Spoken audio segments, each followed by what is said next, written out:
ਇਸ ਵਕਤ ਐਮਐਲਏ ਸਾਡੇ ਸਰੀ ਤੋਂ ਹੀ ਆਮਨਾ ਸ਼ਾਹ ਜਿਹੜੇ ਕਿ ਪਾਰਲੀਮੈਂਟਰੀ ਸੈਕਟਰੀ ਵੀ ਨੇ ਐਂਟੀ ਰੇਸਿਜ਼ਮ ਇਨੀਸ਼ੀਏਟਿਵ ਦੇ, ਉਹ ਸਾਡੇ ਨਾਲ ਨੇ। ਉਹਨਾਂ ਦਾ ਸਵਾਗਤ ਕਰਦੇ ਹਾਂ। Good morning MLA Shah, thank you so much for joining.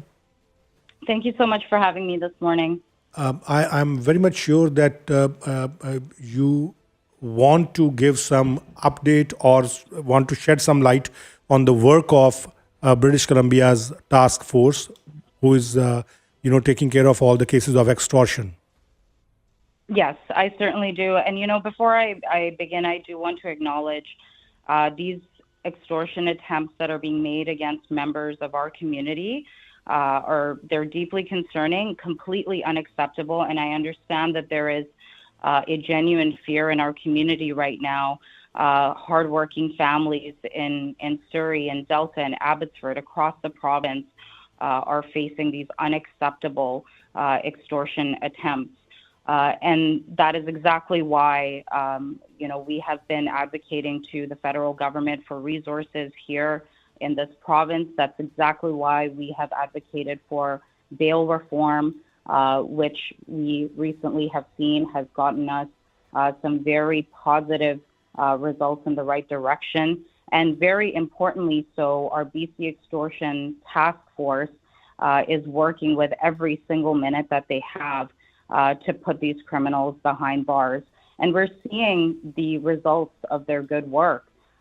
With the 7 individuals who were arrested and then subsequently charged, we expect that the BC Extortion Task Force is going to continue working to secure convictions here in our province. MLA Shah, this is the old drum which you are beating.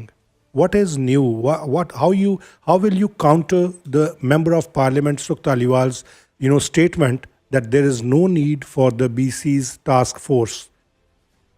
Yeah, that's patently false. There is every need for BC's Extortion Task Force. The CFSCU is actually part of BC's Extortion Task Force. They are working along with municipal, with provincial, with federal counterparts in law enforcement policing to ensure that they can tackle these very complex criminal networks. These criminal networks not only operate locally, but across provinces, across our country and internationally. So it's incredibly crucial that we have municipal, provincial, federal law enforcement agencies working together to share information, to collaborate so that we can actually get these people off our streets and have them stay off of our streets. So I completely disagree with MP Dhaliwal's characterization of how effective this task force is. MLA Shah, yesterday when MP Dhaliwal came on this show, he said that if the extortion files were under the CFSEU, there would be immediate containment and addressing of the extortion cases. And he reckons, his perception is that cannot happen with the task force because the task force has no resources. All it is 40 to 46 people talking to each other, whereas the CFSEU has 500 plus members who can be utilized and flood this area. What is your reaction to that? Yeah, I completely disagree. I think we need to check the facts here. The CFSEU, it focuses on organized crime within BC. And the combined forces are a combination of municipal and federal officers, which is exactly what this task force is, but on a larger scale. We know that these criminal networks transcend our provincial borders. The CFSCU, the RCMP, the SPS, the local enforcement policing agencies that make up this task force, including CBFA, have the tools that they need and the added collaboration and the sharing of intelligence amongst each other to get the job done. So I do not agree that if you just take away these files and put it within one unit that somehow this is going to be resolved. We saw the challenges that existed prior to the creation of this task force, and that was that law enforcement agencies needed to be able to collaborate with each other to actually catch these people.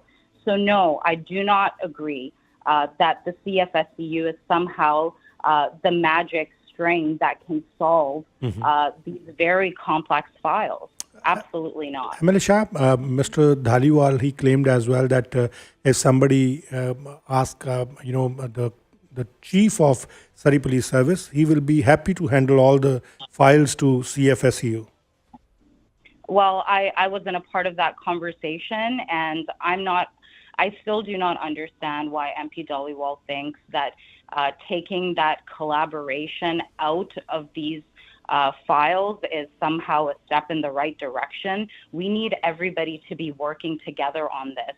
Those 7 arrests and charges did not come out of thin air. They came out of very difficult, painstaking work that was done in collaboration with all of these law enforcement agencies. Without this work, we cannot see this extortion criminal network coming to an end. And, I will say, I understand that MP Dhaliwal, is saying that, that we have not been asking for resources. We certainly have been asking for resources with our federal counterparts from day one. And if he thinks that more needs to be done, I ask him to advocate with his own federal minister to get resources on the ground for us right here in BC. That's what we have been asking from day one, including for more boots on the ground, including more intelligence analysts on the ground, and we're going to continue to do that. Minister Krieger and our federal Minister of Public Safety are very, very well collaborative in this approach, and we reaffirmed that recently in her letter addressed to our federal minister. MLA Shah, right here in Surrey, we are in a public safety emergency. Since June, there have been close to 80 files, extortion files, and I'm only talking about Surrey, by the way. Abbotsford has its own share and a very high number, and close to 40 shootings have taken place where businesses have been shot at, homes have been shot at, and people's lives are being threatened. So for the 7 charged, as we know, most of them were from old cases. August 2024. Yeah, August 2024. We're wanting to know that since the task force took over, what arrests have been made and what progress has been made, because as far as the public is concerned, they feel, yes, politicians come and say what they are doing and they throw darts and arrows at each other, but really on the ground, what has happened? What has changed? And addition to this as well, MLA Shah, we all know that there was a shooting here just in front of Surrey Court Complex, and 2 individuals were apprehended, but they have been released without the charges. I mean, how will you ensure the British Columbians, or especially the residents of Surrey, that task force is working in the right direction? Yeah, so, the violence that we see, it is absolutely unacceptable.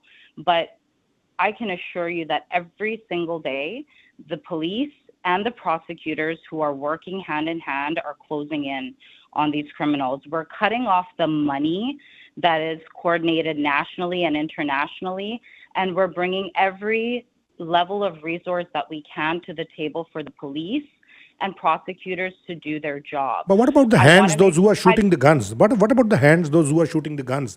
You can stop the money which is flowing, Yep. but what about the hands, those who are shooting the guns on civilians? Yeah, again, it is absolutely unacceptable. We see some very brazen attempts, very public attempts by these individuals to stoke violence in our community, and that is unacceptable. But I do want to say that, the goal is not just to lay charges on these criminals, which is why the Crown and prosecutors have been working together on these cases to make sure that those charges stick and that these criminals do some real time behind bars. And so sometimes we may see that people who have been arrested may be let go, but that doesn't mean that the case is over. It could be actually a part of building the case. Amila Shah, And police- Amila Shah, please correct me if I'm wrong. Yep. You just said that the goal is not to lay charges on criminals. Is not just to lay charges on criminal. It's also to make sure that those charges stick and that they stay behind bars and that they are convicted for their crimes. And so when you see a situation in which someone is arrested and then released, that doesn't mean that the case is over. It could be a part of building up the case, getting the evidence. So Crown is working in the back, police are working in the back to ensure that they have enough evidence to ensure that the charges stick. So even if someone is released, they can still remain a suspect while in police. Crown can continue to gather proof. And so the goal is to make sure that we get these people off our streets and so that they stay off our streets with good evidence from the police and charges that stick from the Crown. MLA Shah, I know I've just got a note that you have another appointment, and I do want to thank you for joining us today. The message I want you to take back to government from us here in Surrey, and this is what I'm hearing from the public, that they need to see some faster results. Just saying we're working on it is not cutting it. People are scared. Businesses are looking at moving out of Surrey, out of BC, out of Canada, because they do not feel this is a safe place. People are scared to send their kids to school because if a family is being threatened, then they are worried for their kids' safety. And victim safety is at risk because no one is stepping forward to ensure safety for the victims. Yeah, I completely agree with you, Jenny. There is an immense fear in our communities, and it is unacceptable that families have to worry about their loved ones, about their businesses, about their lives. And we want to ensure that we see those arrests, we see those charges happen as soon as possible with the work that the police, including this task force, is doing. And so we're going to continue as our local Surrey MLAs specifically, even to advocate not just to our public safety minister, our attorney general, and our premier, but also to our federal counterparts to ensure that police have everything that they need to get the job done. Perfect, Amila Shah. Amila Shah, there's a candlelight vigilant rally for the Mr. Darshan Singh Sasi, who has been killed in front of his house, and the candlelight vigil will be held in November 8th, tomorrow at 3 in Taj Park Convention Center. Are you planning to go there? Yes, I certainly am. And, I just want to say this is a very tragic and heartbreaking story. And I, extend my sincere condolences to Mr. Sasi's family, who are really dealing with such an unimaginable loss. And, we see families in our communities who are dealing with these types of things right now. And so it's certainly not lost on me that we all need to come together because hardworking families right now are suffering at the hands of these hardened criminals. All right. Thank you so much. Thank you, MLA Shah. Thank you very much.